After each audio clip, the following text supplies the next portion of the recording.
This is Rick from For Community, creating community spaces so you can connect with others and also with God. I've noticed that many people get stuck in an anxious cycle where we're stressed out about something, and that stress keeps us inside a loop where we either freeze up or we get angry and want to fight our way out of it, or we get afraid and we want to run away. We're stuck in these anxious cycles that steal our joy and steal our energy and makes us really stressed out, and we hold on to that stress and we can't let it go. I'll give you an example of me, and then I want to talk about you. Because I'm nearing the end of my semester, I've got papers due, I've got things to do, reports to hand in, and also I'm nearing the end of my whole degree in general. So I'm looking for a placement to do an internship. So all of this awesome studying I've been doing in psychotherapy, I can now be able to find a place to use that and put it into practice.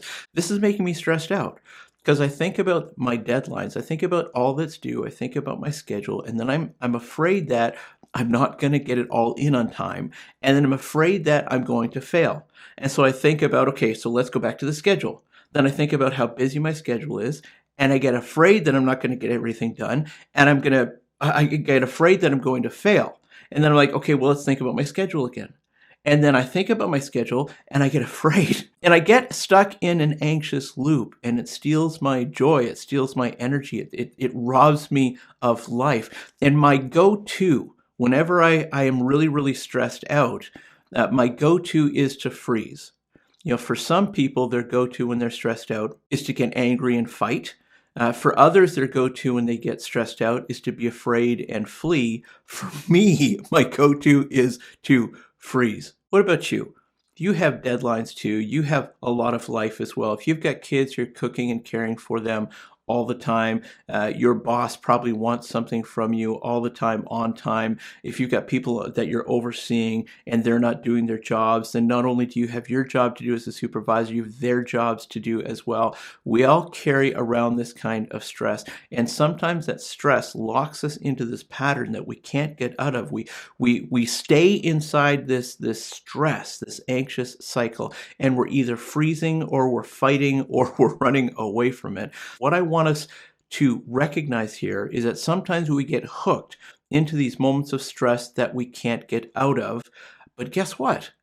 I think I may have found something to help us get out of those moments where we're panicking, get out of those moments where we're stressing, and get our life back on track so we can function a little better. If you're watching this video with someone, please pause the video and answer this question.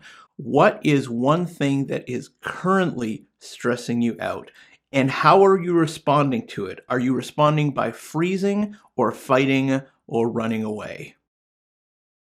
In the New Testament, we find this letter called Philippians. It was written by someone who was in prison and on his way, so he thought, to be martyred. This guy is stressed and depressed, but he's not stuck in an anxious loop. He's not stuck inside this moment of anxiety, this panic attack. He was able to get out of it. So we're going to look at what the Apostle Paul, that's the one who wrote this, we're going to look at the Apostle Paul and what he was able to do to make sure that he wasn't caught inside this anxious cycle. The text for this video is Philippians chapter 4, verses 6 through 7. Don't worry about anything. Instead, pray about everything. Tell God what you need and thank Him for all He has done. Then you will experience God's peace, which exceeds anything we can understand. His peace will guard your hearts and minds as you live in Christ Jesus. Hey kids, keep your eyes in the background for all the characters that are hidden in there. And also please remember to watch this week's video of Connect HQ. This video is the first part of 2 parts. In this video, what I want to talk about is interrupting the cycle. I'm going to help you to interrupt the cycle so that you can get out of those moments of anxiety, those panic attacks, however you want to call them. I'm calling it an anxious cycle. This video is meant to interrupt that cycle. If you get caught in a cycle that stresses you out and steals your energy and steals your hope, you are not alone.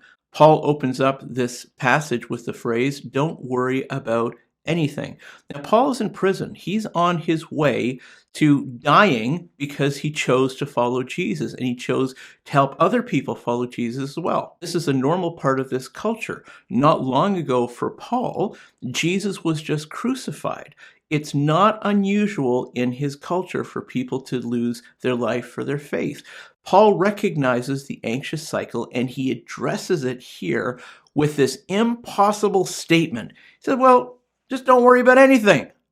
Yeah, well, thanks, Paul. That doesn't work for me. I mean, this is impossible unless he's got a plan for it, and he does. He's telling us that we've got more than one option. When we're trapped in a loop that sucks us dry, steals our energy, makes us mad, motivates us to run away, causes us to freeze, we actually have another option. Paul tells us that there is an instead. He says, don't worry about it. Instead, we can choose to interrupt this anxious cycle. Here's Paul's idea that you can use to interrupt that cycle. Stop and pray.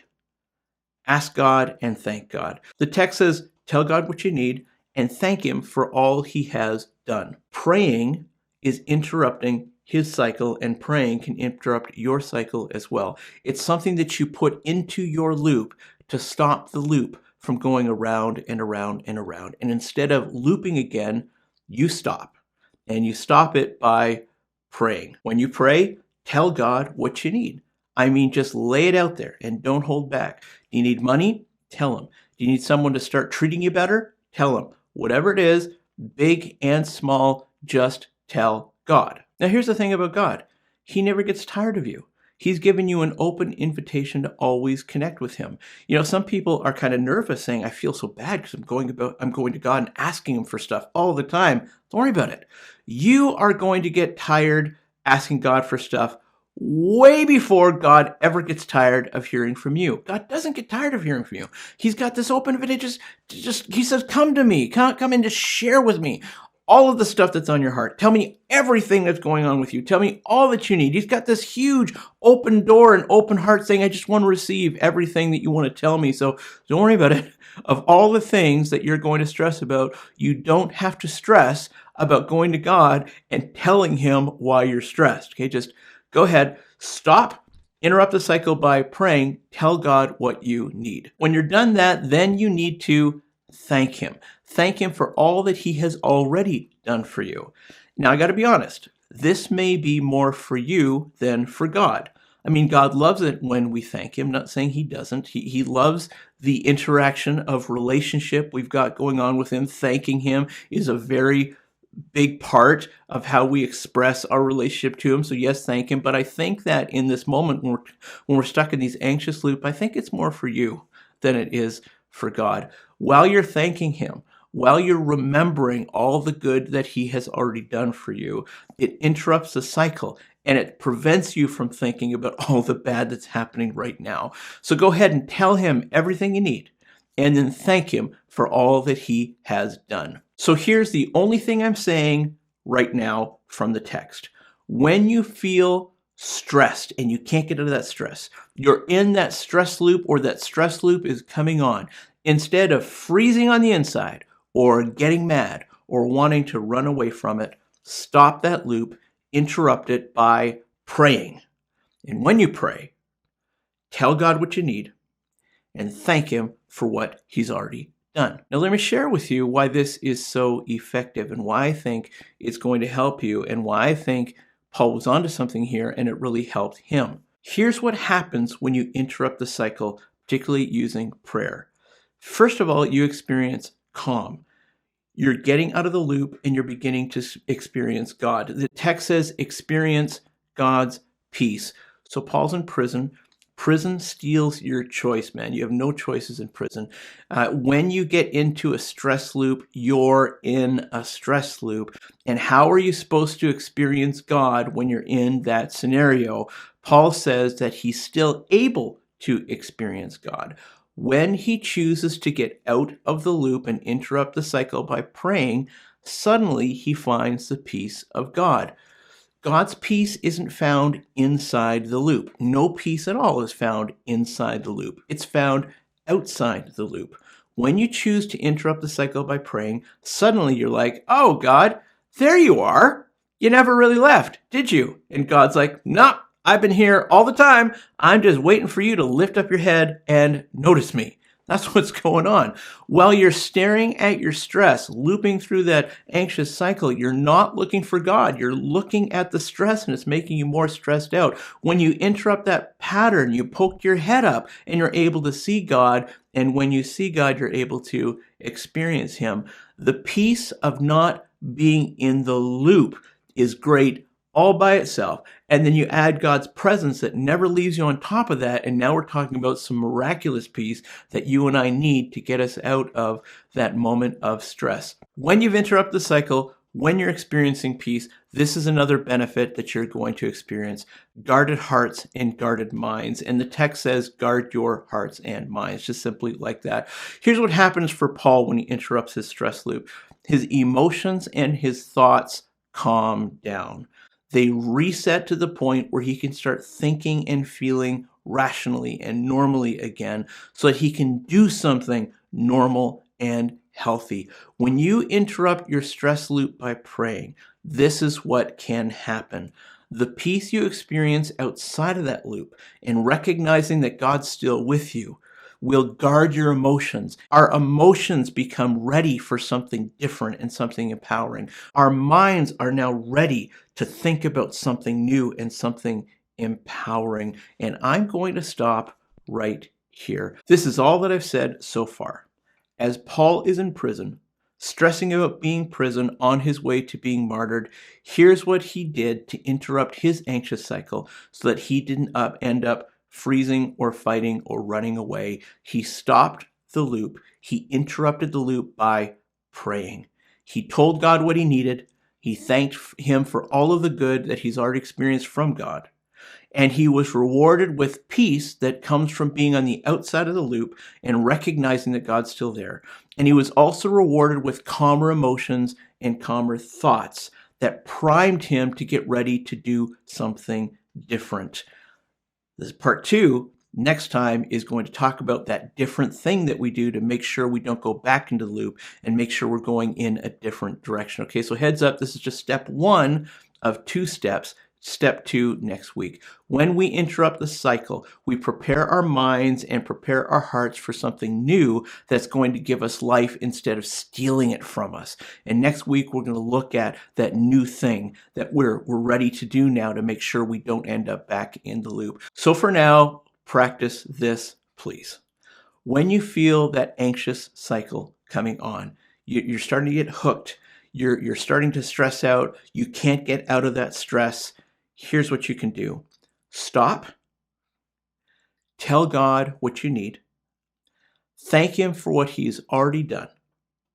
And take a mini break just to be with God.